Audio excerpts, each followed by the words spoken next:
Hello friends, मैं हूं मोहित और स्वागत है आपका एसेंशियल्स ऑफ मेडिकल साइंस में। पिछली वीडियो में हमने बात की थी कोलिनर्जिक ड्रग्स के बारे में, जिसमें हमने पढ़ा था डायरेक्टली एक्टिंग ड्रग्स को। एस्टर्स में हमने बिथेनिकोल एक इंपॉर्टेंट पढ़ा था और एल्कलॉइड्स में हमने पढ़ा था पाइलोकार्पिन। बाकी सबका एक्शन भी तो वही होने वाला है, जो कोलिनर्जिक जो एस्टाइल कोलिन का काम होता है वही इन सब का काम होगा। लेकिन बिथेनिकोल के मेन यूजेस कहाँ कहाँ थे? ब्लैडर और इंटेस्टाइन में, और इसी तरह पाइलोकार्पिन के यूजेस आई में ज़्यादा थे, और उसके अलावा उसको हम सलाइवेशन बढ़ाने में भी देते थे। और हमने पाइलोकार्पिन के साइड इफ़ेक्ट्स भी पढ़े थे अलग से। इस वीडियो में हम बात करेंगे इनडायरेक्टली एक्टिंग कोलिनर्जिक ड्रग्स की, जिसमें मैंने बताया था आपको दो तरह के होते हैं, एक रिवर्सिबल एक इरिवर्सिबल।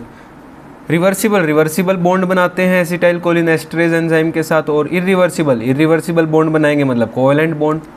रिवर्सिबल वाले फर्दर दो तरह के होते हैं, tertiary amine and quaternary amine. Tertiary amine में ये सब ड्रग्स पढ़ेंगे और क्वाटरनरी अमीन में ये सब ड्रग्स पढ़ेंगे, जो हमने लास्ट वीडियो में मैंने आपको बताया था। तो स्टार्ट करते हैं इनडायरेक्टली एक्टिंग कोलिनर्जिक ड्रग्स से, जिनको हम बोलते हैं एंटी कोलिन एस्टरेजेस, मतलब ये एसिटाइल कोलिन एस्टरेज एंजाइम को इनिबिट करते हैं। तो एंटी कोलिन एस्टरेजेस क्या करते हैं? इनिबिट करते हैं एसिटाइल कोलिन एस्टरेज एंजाइम को, जिस वजह से क्या होगा, एसिटाइल कोलिन का कोई हाइड्रोलिसिस यानी कि कोई मेटाबॉलिज्म नहीं होगा, और एसिटाइल कोलिन का मेटाबॉलिज्म नहीं होगा तो एसिटाइल कोलिन बढ़ेगा, जिस वजह से कोलिनर्जिक इफेक्ट्स जो हैं वो बढ़ेंगे। तो यही मेन मैकेनिज्म ऑफ एक्शन होता है इनडायरेक्टली एक्टिंग कोलिनर्जिक ड्रग्स का। दो तरह के होते हैं, एक टर्शियरी अमीन, एक क्वाटरनरी अमीन। टर्शियरी क्वाटरनरी में डिफरेंस की बात करें तो टर्शियरी होते हैं लिपिड सोल्यूबल, क्वाटरनरी होते हैं वाटर सोल्यूबल, क्योंकि उसमें NH4 पॉजिटिव आ जाता है, तो पॉजिटिव साइन के कारण पोलर ड्रग्स बन गई, तो वाटर सोल्यूबल हो जाएंगे। टर्शियरी अमीन लिपिड सोल्यूबल है तो ब्लड ब्रेन बैरियर और कॉर्निया दोनों को क्रॉस करेंगे, जबकि क्वाटरनरी अमीन लिपिड सोल्यूबल नहीं है तो ना तो ब्लड ब्रेन बैरियर को क्रॉस कर पाएंगे, ना ही कॉर्निया को क्रॉस कर पाएंगे। तो टर्शियरी अमीन ब्रेन पे भी एक्ट करेंगे, क्वाटरनरी अमीन ब्रेन पे एक्ट नहीं करते।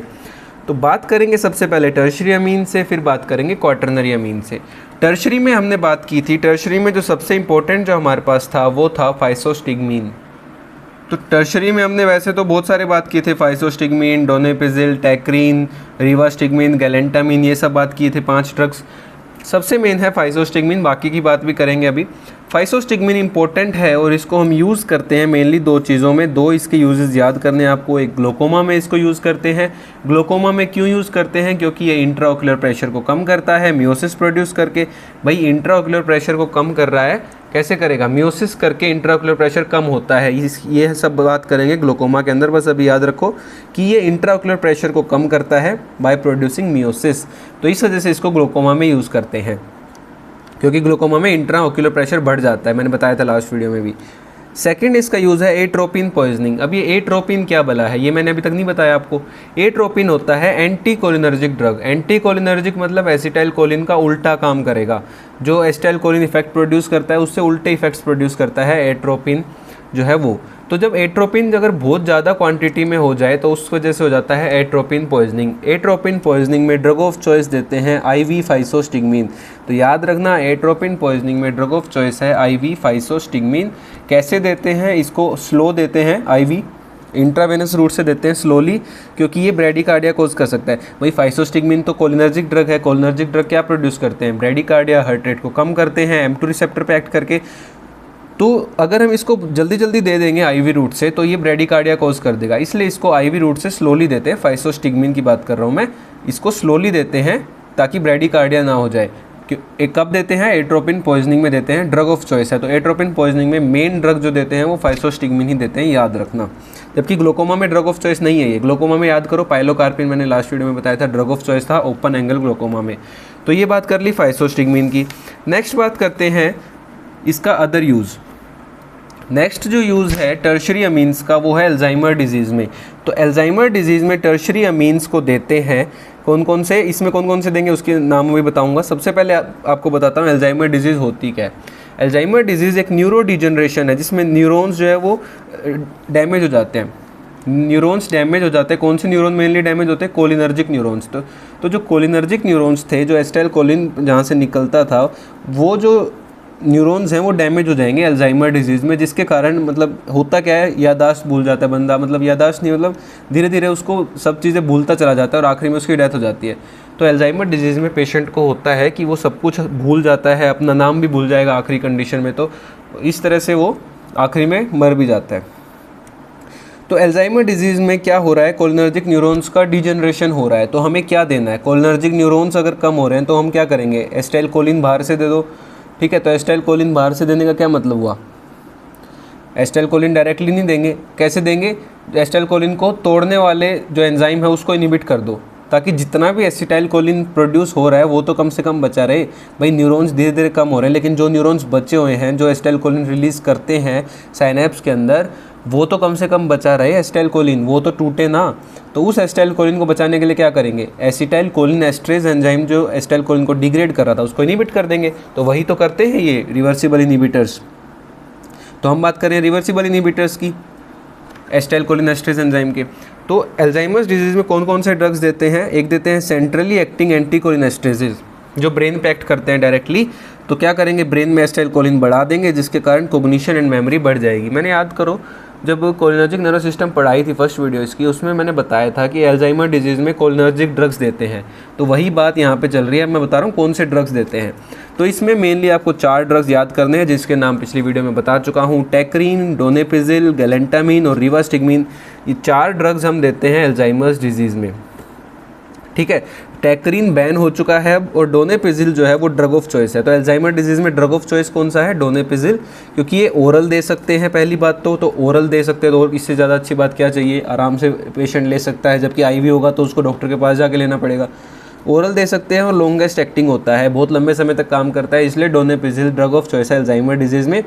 अगर इन चीज़ों से कंट्रोल नहीं हुआ, मान लो इन ड्रग जो थे ये हमने दिए, इससे कंट्रोल नहीं हुआ, एनसी मतलब नॉट कंट्रोल्ड, तो अगर इन ड्रग से कंट्रोल नहीं हुआ तो हम देते हैं मिमेंटीन।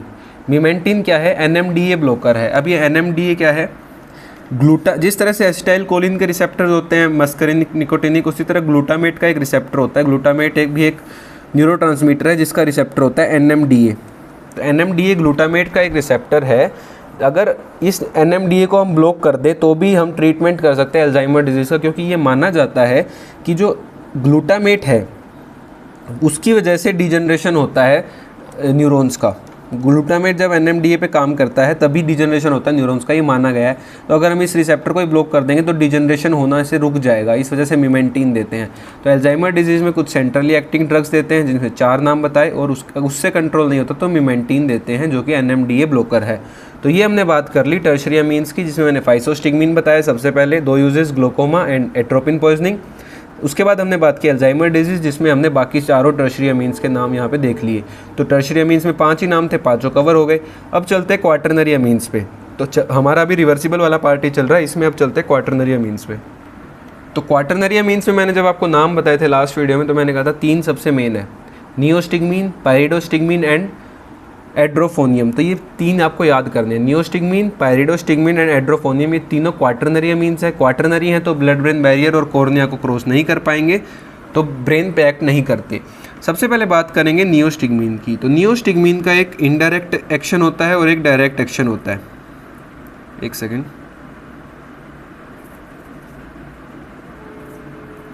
हाँ, तो नियोस्टिग्मीन का एक इनडायरेक्ट एक्शन होता है और एक उसका डायरेक्ट एक्शन होता है। सबसे पहले बात करें इनडायरेक्ट एक्शन की, तो इनडायरेक्टली क्या कर रहा है ये, वही इनडायरेक्टली एक्टिंग कोलिनर्जिक ड्रग्स क्या कर रहे थे, कोलिनेस्ट्रेज एंजाइम को इनिबिट कर रहे थे।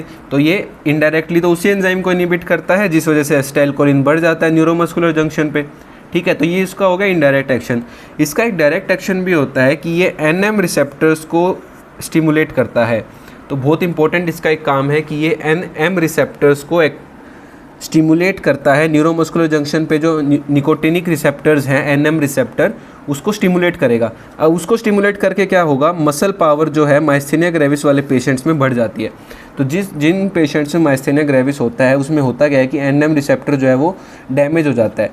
तो एनएम रिसेप्टर बहुत कम बचते हैं, तो बहुत कम एनएम रिसेप्टर बचते हैं, तो ये बच्चों एनएम रिसेप्टर्स को स्टिमुलेट करता है। इस वजह से ये मसल पावर बढ़ाता है माइस्थेनिया ग्रेविस में, जो आपको अच्छे से समझ आएगा नेक्स्ट वीडियो में, जो मैं माइस्थेनिया ग्रेविस कवर करूंगा पूरा नेक्स्ट वीडियो के अंदर, उसमें आपको अच्छे से समझ आएगा। अभी याद रखो नियोस्टिग्मीन का इनडायरेक्ट एक्शन क्या है, कोलिनेस्ट्रेज को इनिबिट करना, और डायरेक्ट एक्शन है एनएम रिसेप्टर्स पे भी ये एक्ट करता है। नेक्स्ट है पाइरिडोस्टिग्मीन।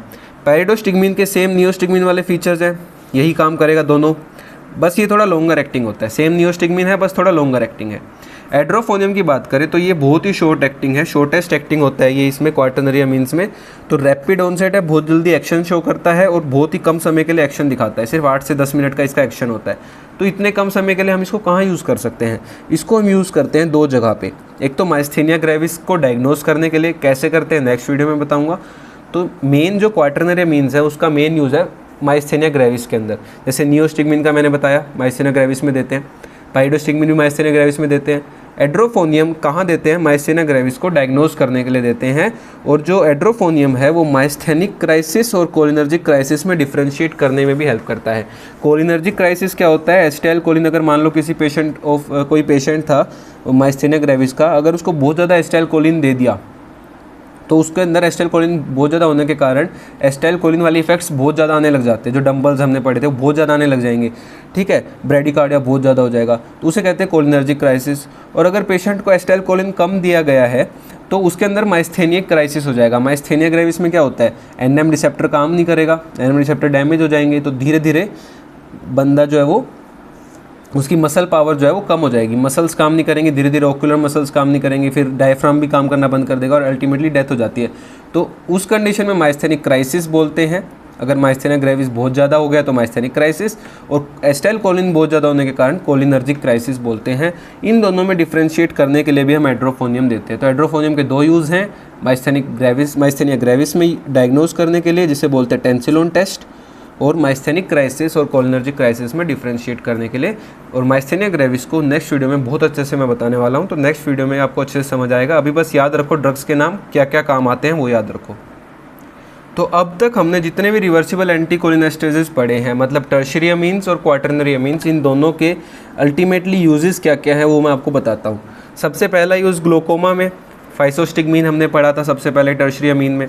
माइस्थेनिया ग्रेविस में इसको यूज़ करते हैं, जो नेक्स्ट वीडियो में बताऊंगा कैसे यूज़ करते हैं। क्वाटरनरी अमीन्स को यूज़ करते हैं इसमें।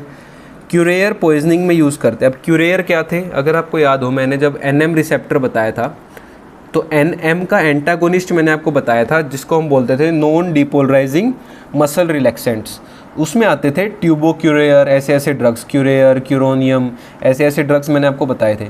तो उन ड्रग्स की अगर पॉइजनिंग हो जाएगी तो मसल बहुत ज़्यादा क्या होगा, नॉन डिपोलराइजिंग मसल जो है वो रिलैक्स कर जाएगी, बहुत ज़्यादा रिलैक्सेशन हो जाएगी मसल की, तो उसे बोलते हैं क्यूरेयर की पॉइजनिंग हो जाना।